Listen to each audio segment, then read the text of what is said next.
Israel ने Iran के खिलाफ जंग का आगाज कर दिया। जौहरी और फौजी अहदाफ को निशाना बनाया गया। हमलों का नाम राइजिंग लाइन रखा गया है। कुम, तब्रेज और अस्फहान में धमाके। नज़्द जौहरी तनसीबात को भी निशाना बनाया गया। ईरानी army chief of staff major general Mohammad Bagheri, पासदारानी इंकलाब के कमांडर इन चीफ हुसैन इस्लामी शहीद, सुप्रीम लीडर खामनाई के सीनियर मुशीर अली शमखानी भी शहीद हुए हैं। ईरानी मीडिया की जानिब से तस्दीक कर दी गई। Senior commanders Ghulam Ali Rashid, Al-Quds force के सरबराह इस्माइल खानी समेत मुतादिद कमांडर्स शहीद हो गए। एटमी साइंसदान डॉक्टर मेहदी तेहरानची, डॉक्टर फरीदून अब्बास समेत 6 साइंसदानों भी इस शुहदा में शामिल हैं। ख्वातीन और बच्चे भी हमलों में शहीद हुए हैं। 5 शहरी शहीद, 50 से ज़ायद जख्मी हैं, जिनमें 35 ख्वातीन और बच्चे शामिल हैं।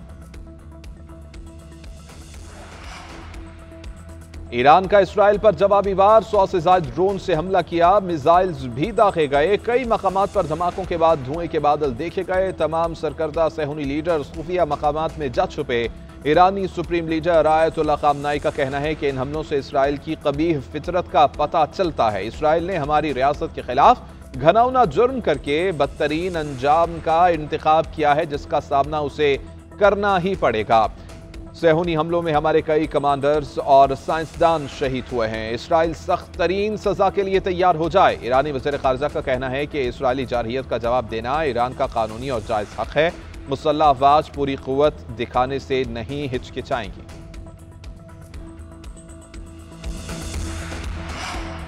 अमरीकी सदर डोनाल्ड ट्रंप का इसराइल के दिफा का ऐलान। कहते हैं कि इसराइली हमलों का पहले से इल्म था। अमरीकी अफवाज ने इसमें कोई किरदार अदा नहीं किया। ईरान न्यूक्लियर बम नहीं बना सका। अमरीका अपना और इसराइल का दिफा करेगा। बातचीत का इरादा अब भी रखते हैं। वज़ीर ख़ारजा मार्को रूबियो ने कहा कि इसराइली हमले यकतरफा हैं। कहा कि हम ईरान के खिलाफ कार्रवाई में मुलव्वस नहीं है। इसराइल ने हमसे कहा कि ईरान के खिलाफ कार्रवाई दिफा के लिए ज़रूरी थी। हमारी तरजीह खित्ते में अमरीकी अफवाज का तहफ़्फ़ुज़ है। ईरान को अमरीकी मफादात या अहलकारों को निशाना नहीं बनाना चाहिए। अमरीकी सदर डोनाल्ड ट्रंप ने नेशनल सिक्योरिटी काउंसिल का इजलास तलब कर लिया।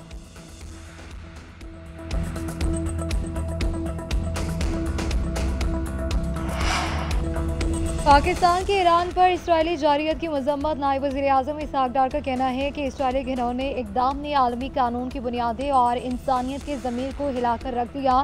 इलाकाई इस्तेहकाम और आलमी सलामती को शदीद नुकसान पहुँचाया गया है। ईरान पर बिला जवाज़ हमले की मजम्मत करते हैं। तर्जुमान दफ्तर ख़ारजा का कहना है कि इसराइली फ़ौजी हमले ईरान की खुद मुख्तारी और सालमियत के ख़िलाफ़ है। इसराइली इक़दाम अक़वाम मुत्तहिदा के चार्टर और आलमी उसूलों की खिलाफ वर्जी है। ईरान को अपने दिफा का हक हासिल है। पाकिस्तान ईरानी अवाम के साथ यकजहती का इजहार करता है। इसराइली इश्तियाल अंगेज़ी से पूरे खित्ते में अमन, सलामती और इस्तेहकाम को संगीन खतरा लाहक है। आलमी बरादरी की जिम्मेदारी है कि वो कवानीन की पाबंदी करें और इसराइली जारियत रोकें और इसकी अमाल का जवाब दे ठहराया जाए।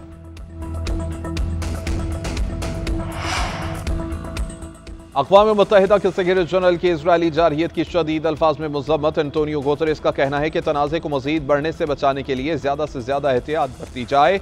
ईरान और अमरीका के दरमियान जौहरी प्रोग्राम पर बातचीत जारी थी। ऐसे नाजुक वक्त में इसराइल ने ईरानी तनसीबात पर हमला कर दिया। मशरिक़ वस्ता में फौजी कशीदगी की भरपूर अल्फाज में मज़म्मत करते हैं। दूसरी जानिब आलमी जौहरी तवानाई एजेंसी का कहना है कि ईरान की सूरत हाल पर नज़र रखे हुए हैं।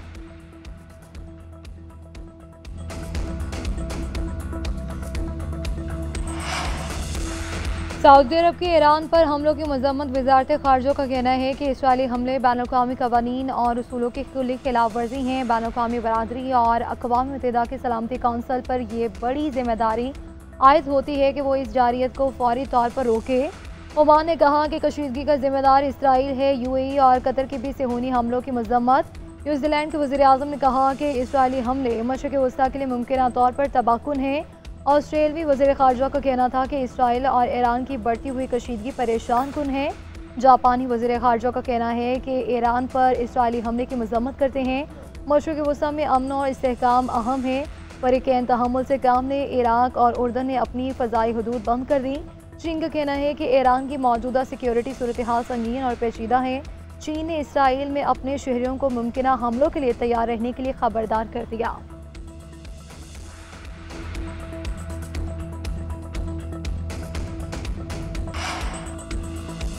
ईरान पर इसराइली हमले की खुली जारहियत हैं। दुनिया इसराइल को रोकने के लिए मुत्तहिदा मौक़िफ़ अपनाए, सेहूनी रियासत के जराइम को ख़त्म करे। हमास की ईरान पर हमलों की मज़म्मत, कहा कि इसराइली जारहियत ख़तरनाक है, इससे ख़ित्ते के गैर मुस्तहकम होने का ख़दशा है। इंतहा पसंद नेतन्याहू हुकूमत ख़ित्ते को तसादुम में धकेलने के लिए बज़िद है।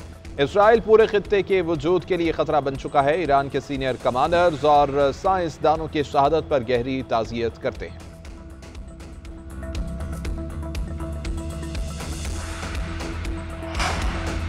ईरान का इसराइल के साथ जौहरी प्रोग्राम पर बात करने से इनकार, कहा इसराइली हमले के बाद अमेरिका से मुज़ाकरात जारी नहीं रह सकते, छठे मरहले के मुज़ाकरात में शिरकत नहीं करेंगे। 2 माह में मुज़ाकरात के 5 दौर हो चुके हैं। बातचीत का अमल अप्रैल से जारी था, आइंदा मुज़ाकरात मस्कत में होना थे। यूरेनियम की अफसूदगी पर दोनों ममालिक के दरमियान सफारती कशीदगी जारी है। सदर ट्रंप ने अपनी पहली मुद्दत से सदारत में 2018 में इस माहदे की तर्क किया था। दोबारा मनसब संभालने पर मुज़ाकरात का अदा किया था।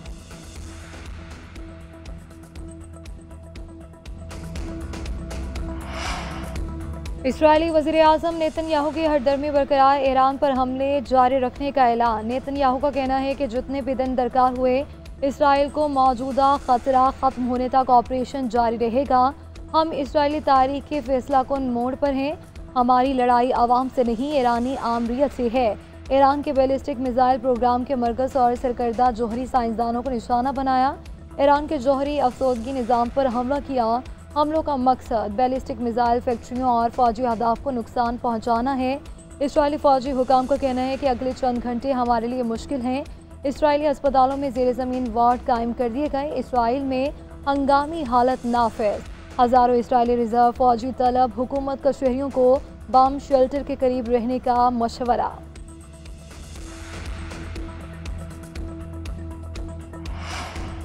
इसराइली जारहियत के बाद ईरान भर में एमरजेंसी नाफिज, सिक्योरिटी हाई अलर्ट। ईरानी हुक्काम कहते हैं कि मुल्क का फ़ज़ाई निज़ाम अलर्ट है। हंगामी हालत नाफिज कर दी गई है। तेहरान के इमाम खुमैनी एयरपोर्ट पर तमाम परवाज़ें मुअत्तल कर दी गई हैं। तहुक्मस्तानी फ़ज़ाई हुदूद बंद कर दी गई है। ईरानी क़यादत का आला तरीन सिक्योरिटी इजलास जारी है।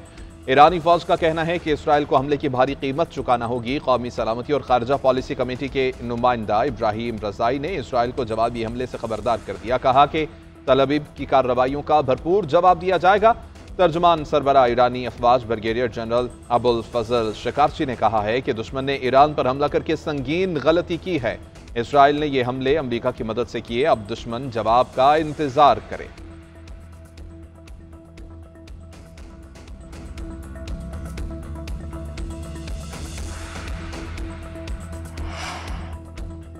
ईरान के पास चंद दिनों में 15 जौहरी बम बनाने के लिए काफ़ी मवाद मौजूद है। इसराइल यकीनी बना रहा है कि ईरान के पास जौहरी हथियार ना हो।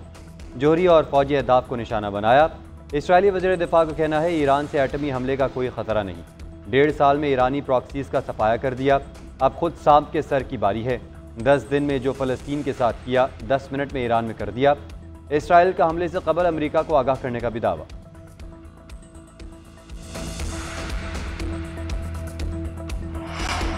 ईरान में आला ओहदों पर नई तैनातियां। जनरल हबीबुल्लाह सियारी ईरानी अफवाज के बुरी कमांडर मुकर्रर।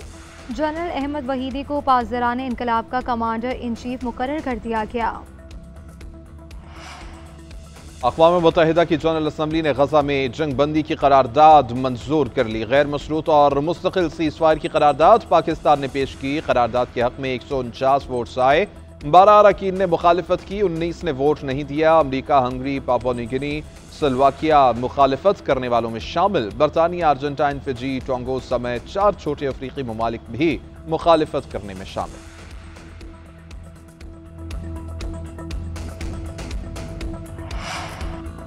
पाकिस्तान फ़लस्तीनी अवाम की हिमायत जारी रखे हुए है। अपने वक़ार, खुद इरादियत और इंसाफ के लिए खड़े रहेंगे। अक़वाम मुत्तहिदा में मुस्तक़िल मंदूब आसिम इफ्तिखार का कहना है हम फ़लस्तीनियों के नाकाबिल तनसीख हकूक़ का मुकम्मल इदराक करते हैं। 1967 से कबल की सरहदों पर मबनी खुद मुख्तार फ़लस्तीनी रियासत के क़याम के हक़ में है। हमारा मुतालबा ऐसी फ़लस्तीनी रियासत है जिसका दारुल हुकूमत अल-क़ुद्स हो। भूख को हथियार बनाने की मज़म्मत करते हैं। गज़ा में बिला रोक टोक इंसानी हमदर्दी की बुनियाद पर इमदाद की रसाई होनी चाहिए। ये वो फ़राइज़ है जिनकी पाबंदी लाजिम है, ये महज ख्वाहिशात नहीं है।